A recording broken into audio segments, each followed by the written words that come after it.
अस्सलाम वालेकुम स्टूडेंट्स। हमने मेटेलिक बॉन्डिंग स्टार्ट की हुई थी और इसमें 2 थ्योरीज हमने देख ली थी।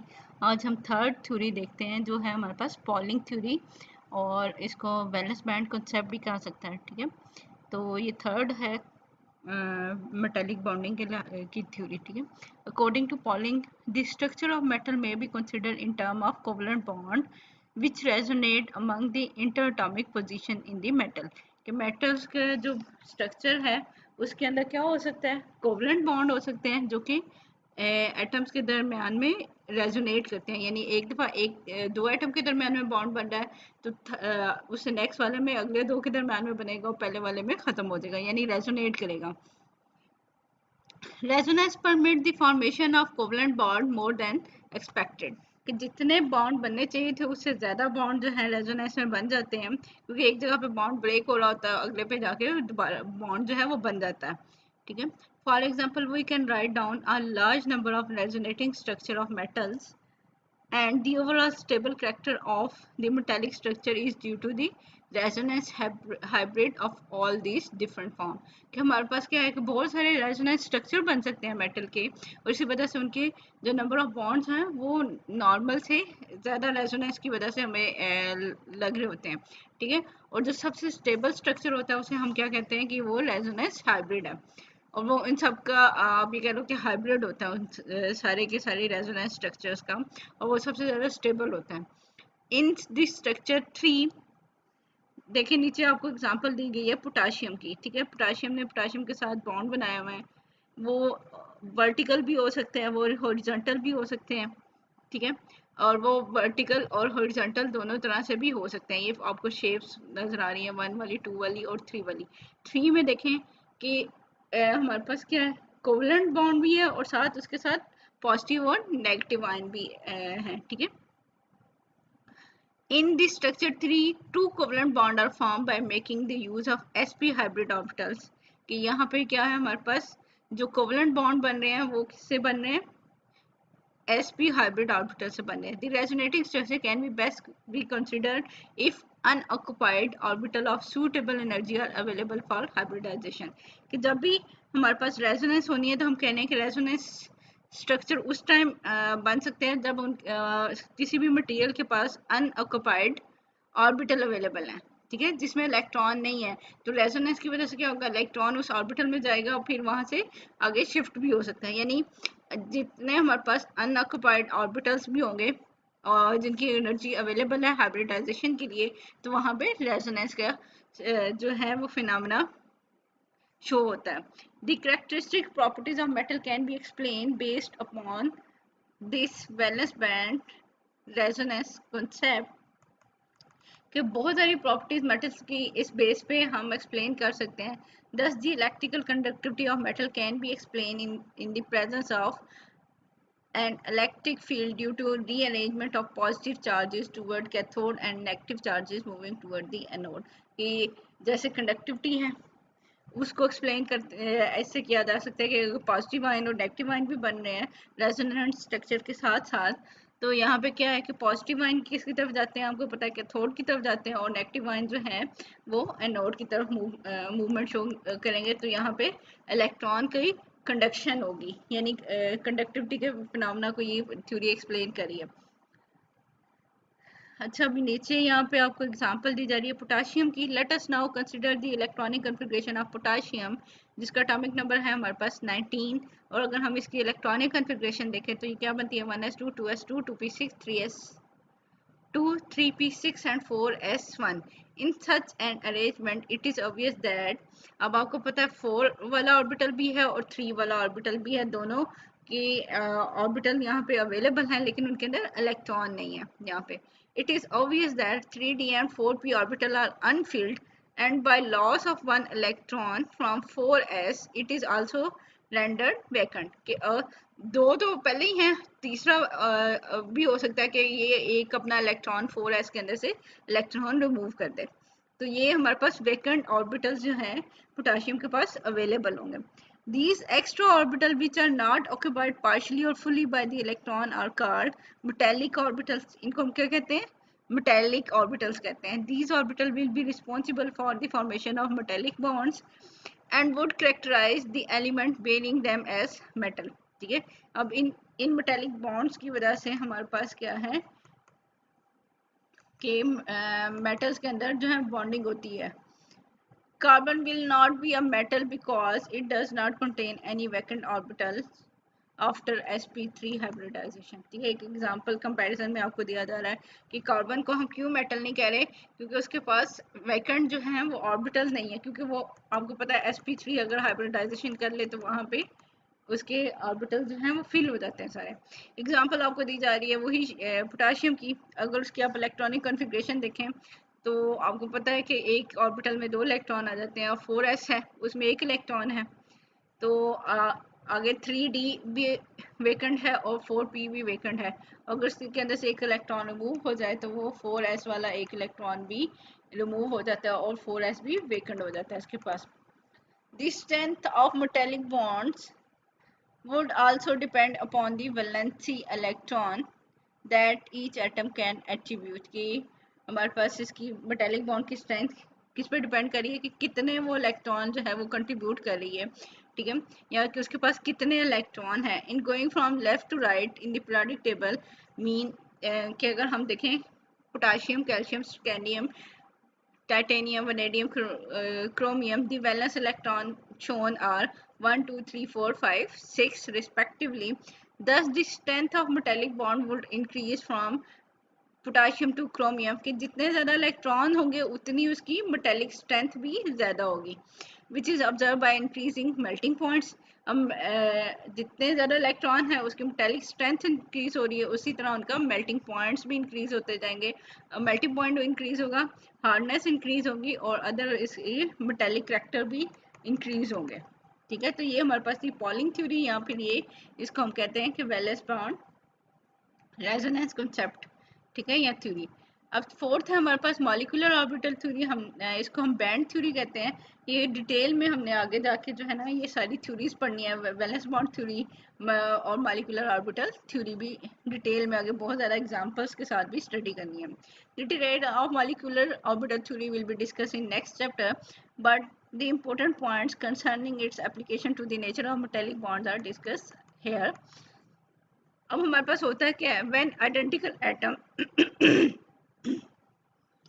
in their ground state are infinitely separated, the wave function and thus their energy of the electron are identical।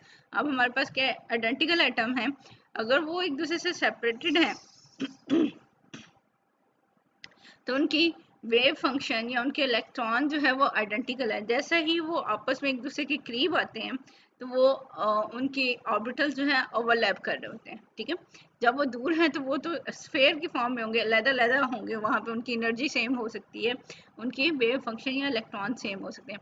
On bringing the two electron closer together their electron clouds overlap more and more resulting in more and more interaction। कि जैसे ही हम atoms को आपस में करीब लेके आते हैं तो उनके इलेक्ट्रॉन जो है आपस में ओवरलैप कर लेते हैं या उस इंटरेक्शन शो करते हैं। वो जो उनका इलेक्ट्रॉनिक क्लाउड है, ठीक है, वो आपस में ओवरलैप होना शुरू हो जाता है। जितना ज़्यादा ओवरलैप होगा उतनी उनकी ज़्यादा इंटरेक्शन होती है। When two atom come close together a mutual perturbation of orbital take place। जब वो एक दूसरे के करीब आते हैं तो वो एक दोनों के अंदर कुछ ना कुछ डिस्टर्बेंस क्रिएट होती है या चेंज आता है दोनों के ऑर्बिटल्स के अंदर। And two new molecular orbital are form with different energy. कि दो एटम्स हैं जो आपस में करीब आए, उनके ऑर्बिटल जो हैं या आप उसका इलेक्ट्रॉनिक क्लाउड क्या कहते हैं, इंटरेक्ट करता है, ओवरलैप करता है, तो वो दो न्यू मॉलिक्यूलर ऑर्बिटल बनाते हैं। पहले वो एटम से दो एटम, ठीक है, दो एटम मिलके दो मॉलिक्यूलर ऑर्बिटल्स बनाते हैं। एक को हम कहते हैं बॉन्डिंग मॉलिक्यूलर ऑर्बिटल और एक को हम कहते हैं एंटी बॉन्डिंग मॉलिक्यूलर ऑर्बिटल। ठीक है, अब इन दोनों की एनर्जी डिफरेंट होती है। बॉन्डिंग ऑर्बिटल की एनर्जी लो होती है और एंटी बॉन्डिंग की एनर्जी हाई होती है। One of this molecular orbital is called bonding molecular orbital and the other is anti bonding molecular orbital. ठीक है, ये फिगर में आपको दिखाया गया है कि दो एटम हैं हमारे पास, वो आपस में एक दूसरे के साथ इंटरेक्ट करें, उनका इलेक्ट्रॉनिक क्लाउड ओवरलैप करेगा तो दो तरह के हमारे पास ऑर्बिटल बनेंगे जो लो एनर्जी का होगा, जैसे ये सिग्मा एस, ठीक है। अभी सिग्मा बॉन्ड भी आप स्टडी करेंगे और पाई बॉन्डिंग भी स्टडी करेंगे, तो अगर सिग्मा ऑर्बिटल इन्वॉल्व है तो सिग्मा बॉन्डिंग बनेगा और सिग्मा स्टार बॉन्डिंग बनेगा। एंटी बॉन्डिंग को स्टार से रिप्रेजेंट करना है, ठीक है। अगर पाई हो तो वो पाई बॉन्डिंग या पाई स्टार बॉन्डिंग बनेगा, ठीक है। तो यहाँ पे अगर हमारे पास सिग्मा है, जैसे कि ए 1s ऑर्बिटल का आपको शो किया जा रहा है, तो यहाँ पे क्या है, सिग्मा 1s और सिग्मा स्टार 1s आएगा, ठीक है। तो इसकी एनर्जी क्या होती है, लो होगी है सिग्मा की, और सिग्मा स्टार की एनर्जी हाई होती है, और दोनों की शेप भी थोड़ी सी डिफरेंट होती है, ठीक है। इसमें इलेक्ट्रॉन डेंसिटी मैक्सिमम होती है और एंटी बॉन्डिंग में इलेक्ट्रॉन डेंसिटी जो है वो कम होती है, यानी इलेक्ट्रॉन कम जाते हैं, पहले लो एनर्जी वाले में फिल होते हैं, बाद में हाई एनर्जी वाले में जाते हैं, ठीक है। Let us now consider the four identical. अब हमने क्या देखा कि दो एटम्स थे, तो वो उन्होंने क्या किया, जब क्लोज आए तो मिलके उन्होंने दो मॉलिक्यूलर ऑर्बिटल बनाए। अगर हमारे पास चार आइटम मिलेंगे तो उसका मतलब है चार मॉलिक्यूलर ऑर्बिटल बनेंगे, ठीक है। Let us now consider four identical atoms A, B, C and D. On bringing them close together, it will be seen that each atomic orbital pair give rise to one bonding sigma and one anti-bonding sigma star molecular orbital,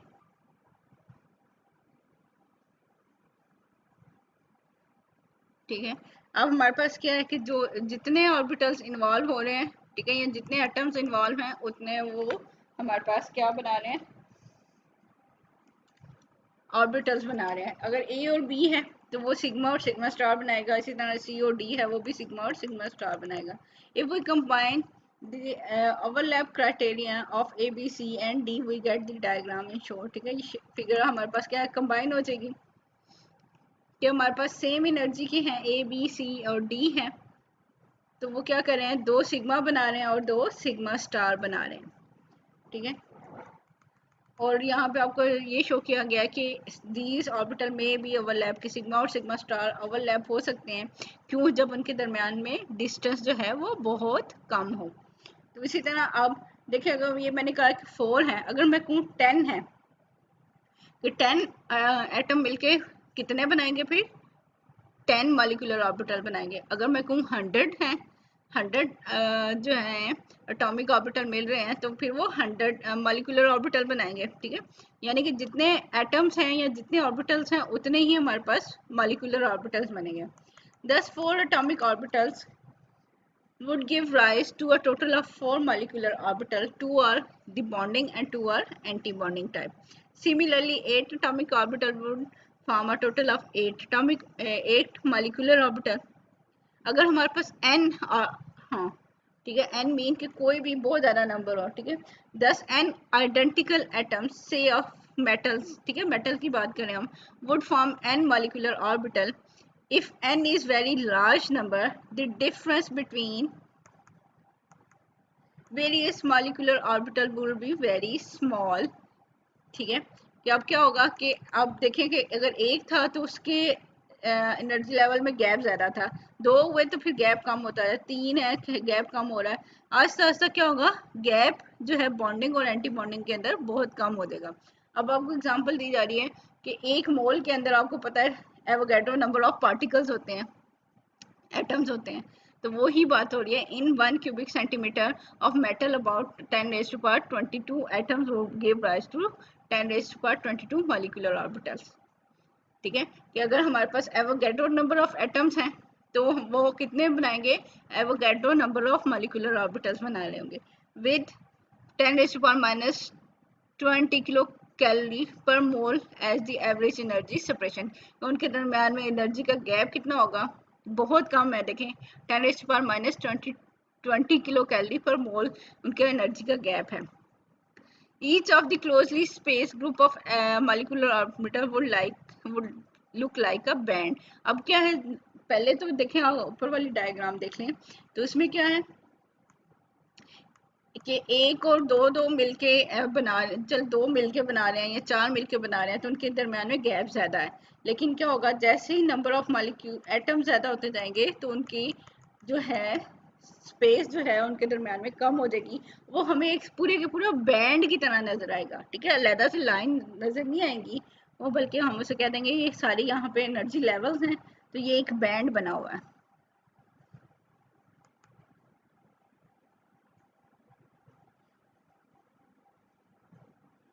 ठीक है, let us apply this band model concept to formation of crystal lattice of sodium। इसी को हम यहाँ पे sodium की example ले रहे हैं। Take n atoms of sodium and place them in a body centered cubic lattice। The electrons of n is equal to 1 and 2 are close to the nucleus and will not be affected much। ठीक है, अब हमारे पास क्या है कि ज्यादा effect किसको आता है कि 1s और 2s वाले इलेक्ट्रॉन्स को इतना इफेक्ट नहीं आएगा। ठीक है, जो कंडक्शन वाले होंगे यानी कि थर्ड वाला है इसके अंदर 3s वाला, उसके अंदर जो है ज्यादा चेंजेस आएंगी, इफेक्ट होगा। In other words the lower orbital will be completely filled up to 2p orbitals, कि इसके अंदर 2p ऑर्बिटल तक तो सारे फिल हैं, इनमें तो कोई चेंज नहीं आएगा। चेंज किस में आना है, 3s में, जिसमें एक इलेक्ट्रॉन है। ठीक है, वही इलेक्ट्रॉनिक क्लाउड जो है ओवरलैप करेगा ना। ठीक है, an orbital in going to 3s an orbital will overlap frequently to form a conduction band. ठीक है, अब क्या है कि 3s ऑर्बिटल्स के अंदर एक इलेक्ट्रॉन था और एक एम्प्टी है। ठीक है, यही बैंड जो है हमारे पास क्या कर रहा है कि कंडक्शन बैंड बना रहा है। और वो बैंड क्यों बन रहा है, क्योंकि बहुत ज़्यादा n नंबर ऑफ एटम्स हैं, तो वो हर एक की एनर्जी क्या है, एक दूसरे से करीब करीब है, तो वो एक बैंड की तरह की शेप हमें मिलेगी। इन since this conduction band is half filled, vacant orbitals would be created by the overlap criterion as discussed above। कि ये हमारे पास हाफ फिल्ड है। ठीक है, एक इलेक्ट्रॉन इसके अंदर होता है और एक की जगह अवेलेबल होती है। These vacant orbital will get electron which are excited from the lower levels, low orbitals and would explain the properties of metallic sodium। कि यहाँ पे अगर हम क्या कहें कि वैलेंस बैंड से इलेक्ट्रॉन जो है वो कंडक्शन बैंड में अगर जाए तो क्या होगा कि इलेक्ट्रॉन की मूवमेंट होगी और इलेक्ट्रिसिटी कंडक्शन हो सकती है। यानी कि यहाँ पे आपको मॉलिक्यूलर ऑर्बिटल थ्योरी के बारे में ये पता चला कि जितने एटम्स ओवरलैप कर रहे होते हैं उतने ही हमारे पास मॉलिक्यूलर ऑर्बिटल बन रहे होते हैं। और जब बहुत ज़्यादा मॉलिक्यूलर ऑर्बिटल बनते हैं तो फिर ये क्या होता है कि वो एक बैंड की शेप में आ जाते हैं। ठीक है, तो वो एक हमारे पास जो लोअर वाले होते हैं वो हमारे पास वैलेंस बैंड, ऊपर वाले कंडक्शन बैंड होते हैं, और वहां से इलेक्ट्रॉन का ट्रांसफर होता है और मेटल्स की प्रॉपर्टीज को एक्सप्लेन किया जा सकता है। The electrical conductance depend upon the movement of electron under the influence of applied field। The electron accept energy and move to higher unoccupied orbitals। Thus in metal structures unoccupied orbitals become available, which are mainly responsible for the movement of electron and hence electrical conductivity। Electron जो है lower level से high level की तरफ move करते हैं, electron conduct होता है, तो वहां पे हमारे पास इलेक्ट्रिकल कंडक्टिविटी का फिनोमेना होता है, यानी इलेक्ट्रॉन कंडक्ट होते हैं, इलेक्ट्रिसिटी कंडक्ट होती है। ठीक है, ये तो थी हमारे पास मेटेलिक बॉन्डिंग। अब हम फिफ्थ टाइप देख रहे हैं जो कि हमारे पास वीक बॉन्ड्स होते हैं, वीक बॉन्डिंग होती है, जिसे हम wonder Waals forces and bonds, इसके बारे में हम स्टडी करते हैं। अब नेक्स्ट मेटेलिक बॉन्डिंग जो है वो कंप्लीट हो गया। ठीक है, तो अब हमारे पास है van der Waals forces and bond. The interaction between atom consider up till now are quite strong and the bond form have energy in the range of 50 to 300 kilo calorie per mole. कि हमने जो ionic bond देखे, covalent देखे, coordinate covalent देखे और metallic bond देखे, वो strong bonding थी उनके दरमियान में। ठीक है, और उनकी एनर्जी हमारे पास कितनी थी, 50 से 300 किलो कैलोरी पर मोल तक थी। ठीक, लेकिन अब हम क्या करना चाह रहे हैं कि अब हम वीक बॉन्डिंग को स्टडी करना चाह रहे हैं। The compound possessing such bond are stable and act to form product of even more stability. ये जो ऊपर वाले बॉन्ड्स हमने देखे हैं वो क्या थे, स्टेबल थे, और उनसे अगर रिएक्टेंट्स हैं तो वो प्रोडक्ट अगर बनाते हैं तो आपको पता है प्रोडक्ट्स क्या होती हैं, रिएक्टेंट से ज़्यादा स्टेबल होती हैं अगर स्पॉन्टेनियस रिएक्शन है तो। ठीक है, we shall now discuss weaker interaction forces which give rise to a small value of bond energy in the range of 2 into 20 kilocalorie per mole। कि वीक इंटरेक्शन होगी जब एटम्स और मॉलिक्यूल के दरमियान में वीक इंटरेक्शन है, ठीक है, तो उनको ब्रेक करने के लिए भी थोड़ी एनर्जी चाहिए, तो इसलिए यहाँ पे बॉन्ड एनर्जी इनकी कितनी है, कम है। यानी इतनी अगर हम एनर्जी दें तो बॉन्ड ब्रेक भी हो जाता है, लेकिन जो आयनिक कोवलेंट थे उनकी एनर्जी क्या होती है, हाई होती है, उनको ब्रेक करने के लिए भी हाई एनर्जी रिक्वायर्ड होती है, जो उनकी बॉन्ड एनर्जी कहलाती है। The van der Waals forces, named after a Dutch chemist, were originally postulated to explain the deviation of real gases from ideal gases। ठीक है, तो आपने देखा होगा कि वंडर वाल की करेक्शंस, अगर आपने वो चैप्टर पढ़ा हुआ है आइडियल गैसेस वाला और उसमें डेविएशन है, तो वंडर वाल की करेक्शंस भी करवाई थी, और वहाँ पे इन फोर्सेस के बारे में जो है वहाँ से ओरिजिनेट किया गया और फिर आगे एक्सप्लेन किया गया कि वीक बॉन्डिंग कैसे होती है, प्रेशर का इफेक्ट क्या है, वॉल्यूम का इफेक्ट क्या है, उनके दरमियान में इंटरेक्शन कैसी है, वीक इंटरेक्शन जो होती है। There are two principal van der Waals forces। The important force at short range is the repulsion between the electron in the field orbitals के क्या है हमारे पास कि जो फील्ड ऑर्बिटल्स हैं उनके दरमियान, उनके जो इलेक्ट्रॉन हैं उनके दरमियान में भी रिपल्शन है। This second force is the attraction due to dipole dipole interaction. ये दूसरी फोर्स हमारे पास क्या है, इलेक्ट्रॉन इलेक्ट्रॉन की आपको पता है कि क्या होती है, रिपल्शन होती है, और डाइपोल डाइपोल इंट्रैक्शन भी हो सकती है। कि मीन एक डाइपोल बना हुआ है कि पॉजिटिव एंड है और नेगेटिव एंड है, वो क्या कर सकता है, दूसरे डाइपोल को अपनी तरफ अट्रैक्ट कर सकता है, या इसी तरह डाइपोल इंड्यूस डाइपोल इंट्रैक्शन भी हो सकती है। Permanent dipole dipole interaction are slightly stronger than dipole induce dipole attraction. ठीक है, तो यानी कि वीक फोर्सेस के में भी आगे डिफरेंट इसकी टाइप्स है। The forces of attraction between the fluctuating dipoles are weaker and are called London forces। के फ्लक्चुएटिंग डाइपोल मीन के वो एक इंस्टेंट पे डाइपोल बन रहा है, फिर वो चेंज हो रहा है, ठीक है, अगले लम्हे पे वो दूसरा एटम जो है या दूसरा मॉलिक्यूल है उसके अंदर डाइपोल आ रहा है। ठीक है, ये आपको यहाँ डाइपोल दिखाया जा रहा है कि एक साइड पे हमारे पास पार्शियल नेगेटिव है, दूसरी साइड पे पार्शियल पॉजिटिव है, और एक एटम्स का, ठीक है, पार्शियल पॉजिटिव एंड दूसरे एटम के पार्शियल नेगेटिव एंड को अट्रैक्ट कर रहा होता है। तो दोनों ही हमारे पास क्या बने हुए हैं, डाइपोल बने हुए हैं, दो डाइपोल हैं वो आपस में एक दूसरे को अट्रैक्ट कर लेते हैं, या फिर डाइपोल, एक डाइपोल हो तो वो न्यूट्रल एटम को भी डाइपोल बना सकता है, जिसे हम कहते हैं डाइपोल इंड्यूस डाइपोल फोर्सेस, और ये हमारे पास इसको लंडन फोर्सेस भी कहते हैं।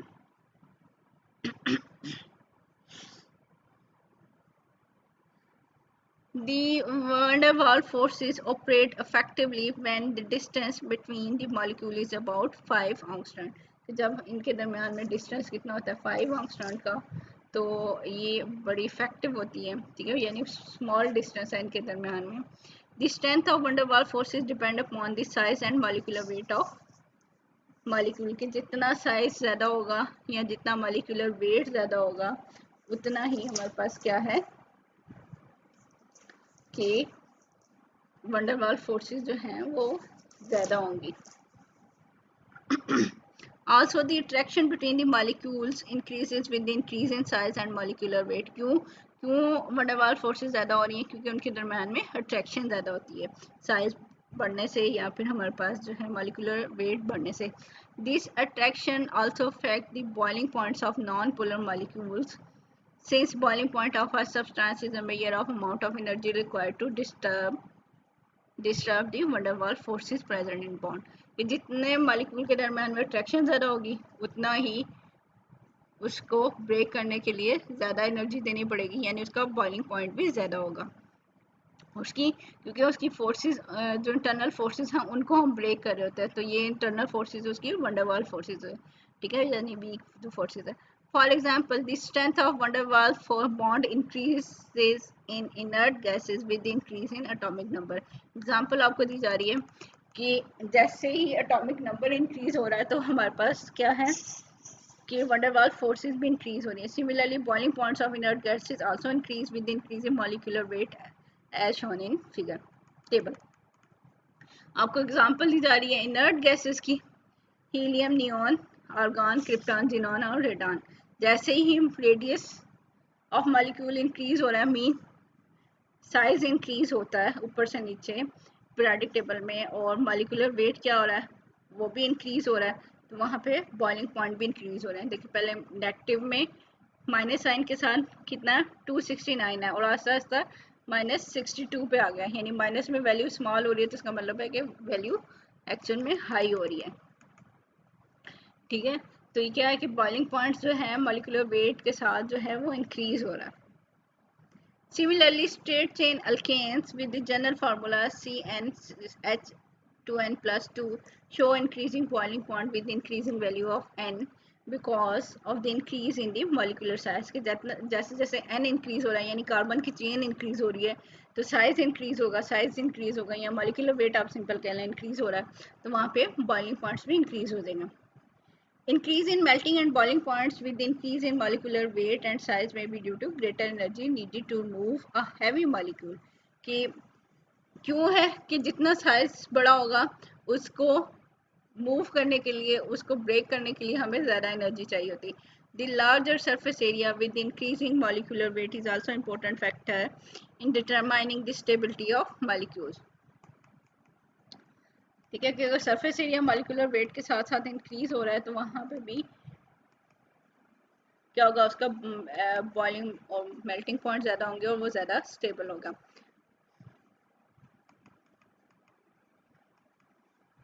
Van der Waals forces are important in P4 and S8 molecules, यानी फास्फोरस और सल्फर है। आपको पता है इनकी डिफरेंट एलोट्रोपिक फॉर्म होती हैं, ये उसकी एलोट्रोपिक फॉर्म है।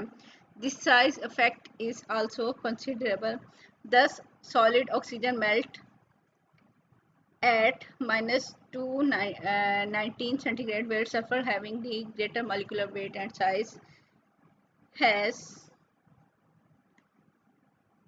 ठीक है, sulphur 8 which melt at 119 centigrade। अब ऑक्सीजन -219 पे है और सल्फर का मॉलिक्यूलर वेट ज़्यादा हो गया, तो ये देखिए कितना ज़्यादा डिफरेंस है कि +119 सेंटीग्रेड पे ये हमारे पास क्या हो रही है, मेल्ट हो रही है। ठीक है, similarly inter molecular wonder Waals forces is much stronger in solid phosphorus.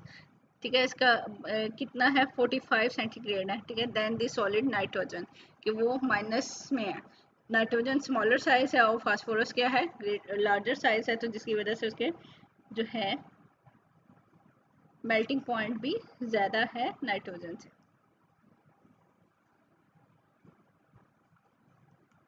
अब हम देखते हैं कुछ evidence for wonder Waals forces. ठीक है, कि कहाँ पे हमें जो है इसके एविडेंस मिलते हैं वंडर वाल फोर्सेस के। Abundant evidence is available in favour of wonder Waals forces operating between अनचार्ज atom and molecule in solid, liquid and gaseous state।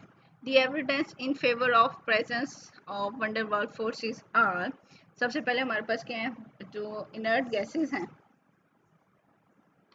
उनको देख सकते हैं हम, उनके दरमियान में जो इंट्रैक्शन है। The atom of these gases are incapable of forming the normal valence bonds but can be condensed to liquid and solid phases with the evolution of energy। कि ये नॉर्मल तो कोवलेंट बॉन्ड नहीं बना ले, लेकिन आपको पता है हम इनको कंडेंस कर सकते हैं, गैस को कन्वर्ट कर सकते हैं लिक्विड या सॉलिड के अंदर by removal of energy। This behavior indicates the presence of cohesive forces operating between the inert gases structure। अब ये है तो गैसेस, लेकिन जब हम उनको लिक्विड में लेके आएंगे तो आपको पता है लिक्विड में मॉलिक्यूल्स के दरमियान में कोई ना कोई इंट्रैक्शन होती है। इसी तरह अगर हम उसको सॉलिड में लेके आना है तो वहाँ पे भी उनके दरमियान में इंट्रैक्शन जो है वो ज़्यादा होंगी। नेक्स्ट है हमारे पास जोल थॉम्सन इफेक्ट, जो कूलिंग है कि गैस को हम लिक्विफाई करते हैं तो एनर्जी रिलीज होती है, तो वो कूलिंग इफेक्ट आता है हमारे पास। ठीक है,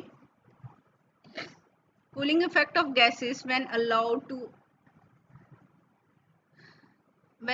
to expand suddenly is called Joule-Thomson effect। कि गैस को जब हम suddenly expand करते हैं तो क्या होगा कि वो कूल हो जाती है, ठीक है। फिर कूलिंग एक्सपेंशन की वजह से वो कूल होती है, ठीक है। Cooling on expansion must be taking place due to the fact that the attractive forces are to be overcome in the course of expansion resulting in the absorption of energy, thus the cooling effect। की जब ये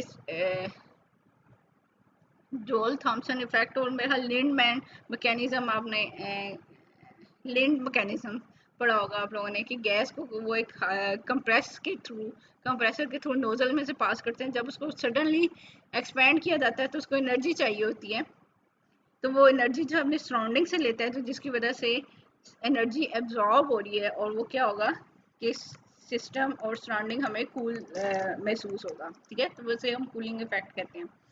third point है हमारे पास non ideality of real gases, ठीक है। जैसे मैंने आपको पहले भी कहा कि वहाँ पे जो इंटरमॉलिक्यूलर फोर्सेस थी गैसेस के दरमियान में, उसको पहले नेग्लिजिबल कंसिडर किया था, लेकिन वंडर वाल ने करेक्शंस करवाई थी, प्रेशर और वॉल्यूम की करेक्शन। कहीं ना कहीं आगे जाके आप लोग ये स्टडी कर लेंगे और वहाँ पे भी कि रियल गैसेस जो हैं आइडियल गैसेस से डेविएट करती हैं, उनके बिहेवियर जो है डिफरेंट होते हैं।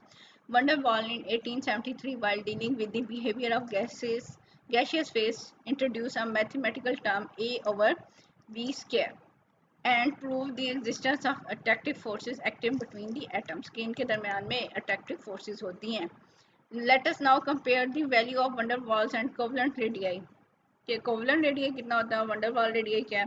Wonder Waals radius are always larger than the corresponding covalent radii which indicate that van der Waals forces are much weaker. कि जितना रेडियस कम होगा उतना वो स्ट्रॉन्ग बॉन्ड होगा। तो अब वंडर वाल फोर्सेस जो हैं उनका रेडियस जो है वो क्या है, लार्जर है, तो इसका मतलब है कि वो हमारे पास ये वीकर फोर्सेस हैं, ठीक है। आपको एग्जांपल दी जा रही है कि कोवलेंट रेडियस हम क्या कहते हैं कि जो दो एटम्स हैं उनके न्यूक्लियस के दरमियान का जो डिस्टेंस है वो हमारे पास कोवलेंट रेडियस आ जाता है, ठीक है। लेकिन वंडर वाल रेडियस क्या है कि एक मॉलिक्यूल का दूसरे मॉलिक्यूल के साथ वेरी वीक इंटरेक्शन, तो वहाँ पे जो है रेडियस ज़्यादा हो सकता है। तो ये था हमारे पास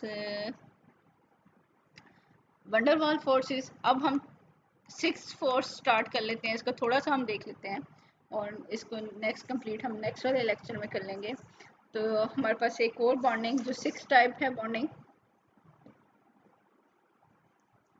वो है हाइड्रोजन बॉन्डिंग, ठीक है। कि हाइड्रोजन बॉन्डिंग अब हम स्टार्ट कर लेते हैं।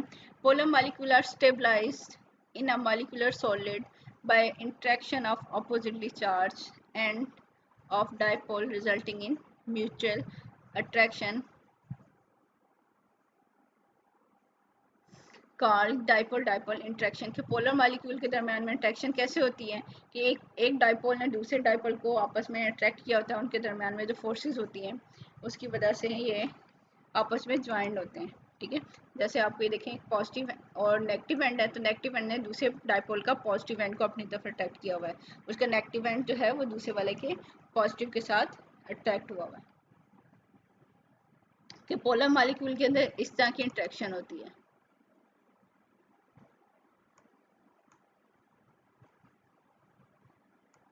मुझे लग रहा है एक पेज मिस तो नहीं है, ओके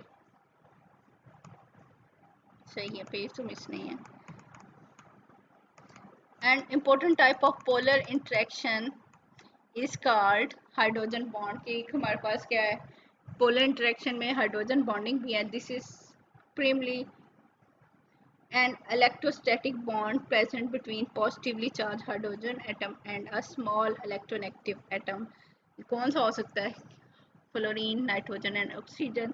कि एक बॉन्ड बना हुआ है, हाइड्रोजन उसके अंदर इन्वॉल्व है, ठीक है, किसी भी एलिमेंट के साथ, चाहे वो जो है इलेक्ट्रोनेगेटिव एलिमेंट्स है, फ्लोरीन, नाइट्रोजन एंड ऑक्सीजन है।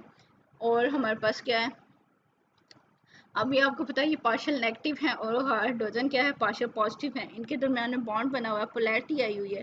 तो जो दूसरा एटम होगा या दूसरा मॉलिक्यूल होगा वो क्या कर सकता है, वो हाइड्रोजन को अपनी तरफ अट्रैक्ट कर सकता है। तो वहां पे जो बॉन्ड बनेगा यानी बहुत डिस्टेंस से बॉन्ड बनेगा, तो वो हाइड्रोजन बॉन्डिंग होती है।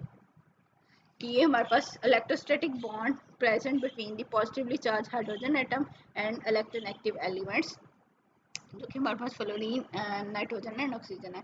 The hydrogen bond arises out of imprisonment of a proton between the two electronegative atom। कि दो हमारे पास इलेक्ट्रोनेगेटिव एटम है, तो उनके दरमियान में जो हाइड्रोजन है, तो वो हाइड्रोजन एक के साथ तो वो परमानेंट बॉन्ड बनाया होगा और दूसरे के साथ क्या होगा, ये हाइड्रोजन बॉन्डिंग होगी। ठीक है, hydrogen bonding is a weak with bond energies in the range of 2 to 10 kilo calorie per मोल की ये वीक बॉन्डिंग है हमारे पास। और इसकी एनर्जी क्या होती है, 2 से 10 किलो कैलोरी पर मोल होती है। A hydrogen bond between the two atom A and B can be written as के ए और एच के दरमियान में क्या है, बॉन्ड बना हुआ है, परमानेंट बॉन्ड है। ठीक है, जैसे सिंपल आप कहते हैं कि कोवलेंट बॉन्ड है, और एच का और बी के साथ जो बॉन्ड है वो क्या है, हाइड्रोजन बॉन्ड है। उसको डॉटेड लाइन से शो करते हैं, where A and H bond indicate the covalent bond and H and B is the hydrogen bonding. ठीक है, जो डॉटेड लाइन से दिखाते हैं और ज़रा डिस्टेंस पे दिखा रहे होते हैं, तो ये हमारा इसलिए दिखाते हैं कि ये वीक है और ये इसका ज़्यादा डिस्टेंस पे है। The extra attraction due to hydrogen bonding is stronger than van der Waals forces but smaller than ordinary covalent और ionic bond। कि ये इसकी अगर स्ट्रेंथ देखें तो हाइड्रोजन बॉन्डिंग जो है वंडर वाल फोर्सेस से ज़्यादा स्ट्रॉन्ग है, लेकिन आयनिक और कोवलेंट बॉन्ड से वीक है। दस hydrogen bond is moderately strong. ये हमारे पास क्या है, मॉडरेटली स्ट्रॉन्ग होता है।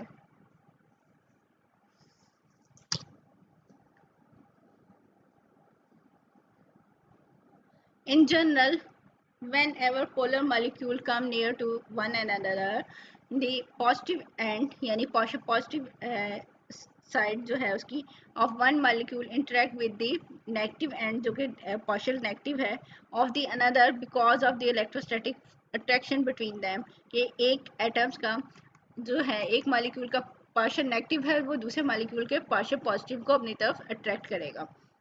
For example, the partially charged hydrogen atom of one water molecule interact with the partially charged negative oxygen of another water molecule। की एग्जांपल आपको दी जा रही है वाटर की, कि वाटर के अंदर एक जो पार्शियल नेगेटिव ऑक्सीजन है, वो क्या कर रही है कि दूसरे मॉलिक्यूल के पार्शियल पॉजिटिव हाइड्रोजन को अट्रैक्ट कर रही है। तो इस तरह यहाँ पे उनके दरमियान में हाइड्रोजन बॉन्डिंग हो रही है। और परमानेंट उसके जो कोवलेंट बॉन्ड है वो तो ऑलरेडी सॉलिड लाइन से आपको शो किए जा रहे हैं, यहाँ पे नजर आ रहे हैं। Ice is example of a cluster of water molecule having extensive hydrogen bonding। के लिक्विड से जो सॉलिड में बन रहे हैं, तो कैसे हो रहे हैं कि उसके दरम्यान में हाइड्रोजन बॉन्डिंग जो है वो ज़्यादा हो जाती है। The structure of ice bear tetrahedrous मिट्टी in which the relatively large open spaces are found। कि ये हमारे पास क्या है, टेट्राहेड्रस मिट्टी बनाते हैं आइस, और उसके अंदर बहुत ज़्यादा वॉल्यूम भी इंक्रीज हो जाता है उसका, और यानी कि उसके दरम्यान में स्पेसेस ज़्यादा होती है। Upon melting ice some of the hydrogen bond are rupture. लेकिन जब हम मेल्ट करते हैं आइस को, तो वो वापस लिक्विड में आ जाती है। उसका मतलब है कि उसके जो हाइड्रोजन बॉन्ड हैं वो ब्रेक हो गए। As a result of this water molecule may rotate slightly and move into open spaces which decrease the molecular molar volume. तो हमारे पास क्या है कि जब हम हाइड्रोजन बॉन्डिंग को ब्रेक करें यानी उसको मेल्ट करें, तो वाटर मॉलिक्यूल थोड़ा सा मूव करेगा यानी रोटेट करता है, तो उसकी स्पेसेस भी जो हैं वो कम हो जाती हैं, उसका वॉल्यूम कम हो जाएगा। लेकिन जब जैसे ही हम इसको कूल करते हैं, उसके दरमियान में हाइड्रोजन बॉन्डिंग होती है, उसकी स्पेस ज़्यादा हो जाएगी, उसका यानी उसका वॉल्यूम ज़्यादा होता है। Since the bond rupturing process take place by increasing temperature. ठीक है, यानी वो मेल्ट कर रहे हैं तो releasing temperature which decreases the volume whereby increasing the density at about 4 centigrade. कि यहाँ पे क्या होगा, जब बॉन्ड को हम ब्रेक करें यानी एनर्जी दे रहे हैं, उसको टेम्परेचर दे रहे हैं, तो वहाँ पे क्या होगा, वॉल्यूम क्या होगा, डिक्रीज हो जाएगा। जब वॉल्यूम डिक्रीज होगा तो आपको पता है वॉल्यूम और डेंसिटी की इन्वर्स रिलेशनशिप होता है, तो ये 4 सेंटीग्रेड पे यहाँ पे क्या होगा कि इसकी डेंसिटी क्या हो जाएगी, इंक्रीज हो जाती है। इसके अलावा अगर हम और एग्जांपल देखें, other examples of hydrogen bonded molecular HF यानी हाइड्रोफ्लोरिक एसिड है कि एक HF का बॉन्ड बना हुआ है, लेकिन जो पार्शियल पॉजिटिव हाइड्रोजन है वो फ्लोरीन जो है पार्शियल नेगेटिव है उसने अट्रैक्ट किया होता है। तो एक सॉलिड बॉन्ड होता है और एक जो है वो डॉटेड लाइन होती है। तो ये उन्होंने सारी सॉलिड दिखाई हुई है, लेकिन आप एक डॉटेड बना लें और एक जो है उसको सॉलिड बना लें तो आप हाइड्रोजन बॉन्ड को इजीली शो करवा सकते हैं। इसी तरह हमारे पास अमोनिया है। अमोनिया में NH3 का जो बॉन्ड बना हुआ है वो तो परमानेंट कोवलेंट बॉन्ड है फर्स्ट, ठीक है, और एक नाइट्रोजन जो है पार्शियल नेगेटिव, उसने दूसरे मॉलिक्यूल के, अमोनिया के मॉलिक्यूल के पार्शियल पॉजिटिव हाइड्रोजन जो है उसके साथ हाइड्रोजन बॉन्डिंग बनाई हुई है और ये प्रोसेस आगे चलता रहता है। इसी तरह एसिटिक एसिड का डाइमर है, तो वहां पे भी क्या है कि एक एसिटिक एसिड का जो मॉलिक्यूल है वो 2 हाइड्रोजन बॉन्डिंग बना रहा है, ठीक है, एक साइड से ऑक्सीजन के साथ, दूसरी साइड से, दूसरे एंड से वो हाइड्रोजन के साथ, दूसरा अदर मॉलिक्यूल के साथ, ठीक है। एक डाइमर है लेकिन उसमें 2 बॉन्ड बन रहे हैं, ठीक है। इसी तरह हमारे पास क्या है, सैलिसाइल्डिहाइड हाइड्रोजन बॉन्ड है कि इसके अंदर अपने ही मॉलिक्यूल, एक ही मॉलिक्यूल जो है वो आर्थो पोजीशन पे लगा हुआ है OH ग्रुप और एक ग्रुप COH, ठीक है, यानी एल्डिहाइड ग्रुप लगा हुआ है। तो इसको हम कहते हैं, अगर मॉलिक्यूल के अंदर ही, अपने ही अंदर जो है हाइड्रोजन बॉन्डिंग हो तो उसको हम कहते हैं इंट्रा मॉलिक्यूलर, और अगर एक मॉलिक्यूल की दूसरे के साथ है तो वो उसको हम कहते हैं इंटर मॉलिक्यूलर। तो यहाँ पे सैलिसल्डिहाइड के अंदर जो हाइड्रोजन बॉन्डिंग हो रही है वो उसी के मॉलिक्यूल के अंदर हो रही है, तो ये इंट्रा मॉलिक्यूलर हाइड्रोजन बॉन्डिंग है, ठीक है। ऑक्सीजन पार्शियल नेगेटिव है और उसी ने हाइड्रोजन जो उसके पार्शियल पॉजिटिव है उसको अपनी तरफ अट्रैक्ट किया हुआ है, तो यहाँ पे हाइड्रोजन बॉन्ड बना हुआ है। स्टूडेंट ये तो था आज का लेक्चर, बहुत ही ईजी था हाइड्रोजन बॉन्डिंग वाला, तो जो है ना आप लोग इसको प्रिपेयर कर लीजिएगा।